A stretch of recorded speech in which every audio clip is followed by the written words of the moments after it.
kera ntari umwangirizi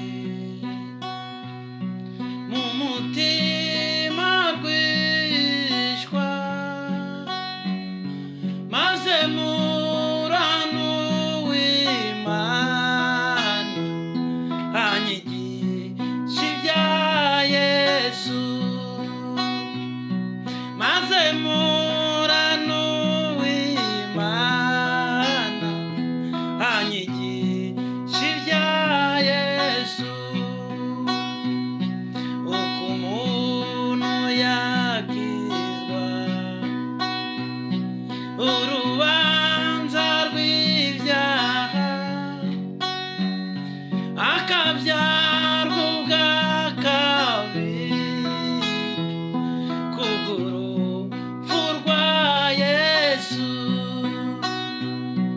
akabyarwa ubwa kabiri kubw'urupfu rwa Yesu.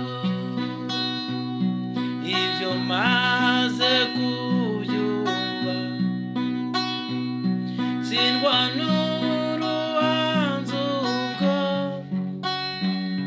nizeye urukundo ankunda hanyuma randokora, nizeye urukundo ankunda hanyuma randokora. Yesu nawe magukiza abantu, ntitugasubire mu ngeso mbi, ngo tuzabane nawe mu ijuru. Araduhamagara, araduhamagara,